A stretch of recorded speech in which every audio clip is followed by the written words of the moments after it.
Started earlier this week. It's called Homeless in SA. Basically, we're profiling families who have at one time been homeless. They're trying to get back on their feet. And one thing that struck me about all of these families is that they're very much like you and I. Take a look.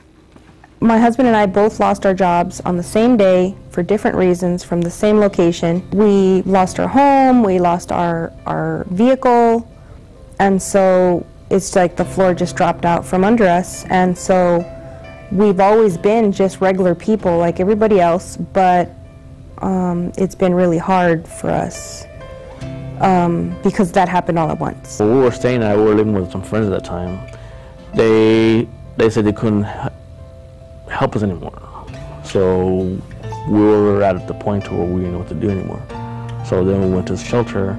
That's where we stayed, and we were there for about, I'd say about a good 2 years. When I talked to the Rodriguez family, I saw my family.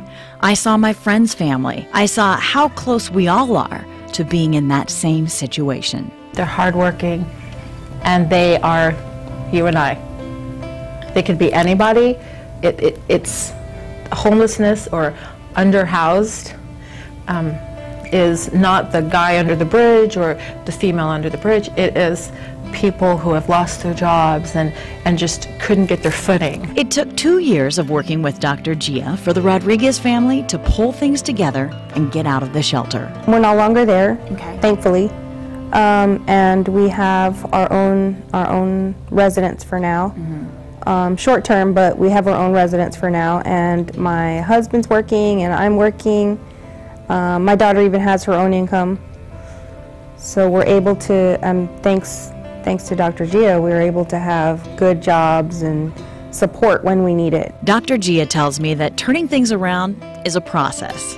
It's clear her process is working on this family. Today I was just thinking about, I was thinking that every time I do things myself, I'm really dedicated to it, and so it ends up turning out great because, if I take the bus to work, I don't have to worry about if I'm late. I'm there 30 minutes early, and that's how I want to be forever. I don't ever want to be late to anything. I want to be reliable. My daughter, everyone that's ever met her, they always say that she's too mature for her age, and she's matured a lot because of what she's gone through, And she even tells me herself that I think I've matured so much. I mean, I'm acting like too much of a grown-up. And I go, well, you didn't have a decent childhood. I wish you would have. What keeps your kids going? I think that each other. Yeah. Because it's a big deal when you don't have a place to live or whatever, but having each other, they have somewhere to go. So there's always a home, even though we're in our car. So I'm working on that still with my kids. Teaching them that, we didn't come from somewhere, we're going somewhere. There's always a home, even if we're in our car. I mean, could I say that? Absolutely not. I'm not that strong of a person. Man, I mean, they're resilient. It's crazy to me what these families have gone through. And that family I actually met at a gala that I was emceeing for Freya, who is the editor of TTW magazine, and that is also the place where I met Dr. Gia Edwards, who works with these families, trying to get them out of shelters and into home and on to the next phase of their life. Yes. And when I see you watch these stories, and I know you're very proud of them for being able to speak to me, and all the progress that they've made.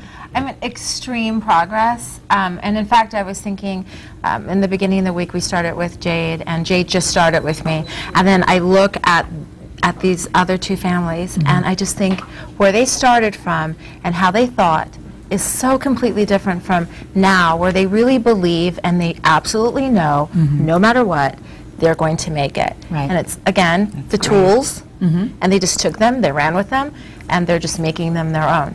And we want to help these families get on their feet. So we've been talking about this. You take stories that you see and make them your own, and you get a crazy thing in your heart and start challenging people to give all sorts of crazy things going on. I love that about you because you're crazy, and I think in a good way. Thank you. What can people do to help? Oh, number one, they need to step up and care, and then move, and then act, and then do something. Because people, I think maybe it's not that they don't truly care, it's they have nowhere to really put that care. Right. And because of this, they have a place to put that care now. You know, Right. they can go to Dr. Gia's Fund, they can donate money, they can call the studio here, they don't want to call Shelley, she has too much to do. It's okay. I'll talk Or just contact one of us, and because we're having all sorts of stuff donated. I mean, furniture and household items, and anyone that cares, that wants to affect positive change in the community can do this. These people have changed. They have. Yes. They have changed. They deserve a fresh start. Yes. And I have to thank a lot of people have been donating, and we're going to talk about that a little bit more tomorrow. Tomorrow we're going to kind of regroup and talk about each family in case you happen to miss it throughout the week. We'll introduce them to you again. We're going to talk about Dr. Gia's program and what she's doing to get these families on their feet.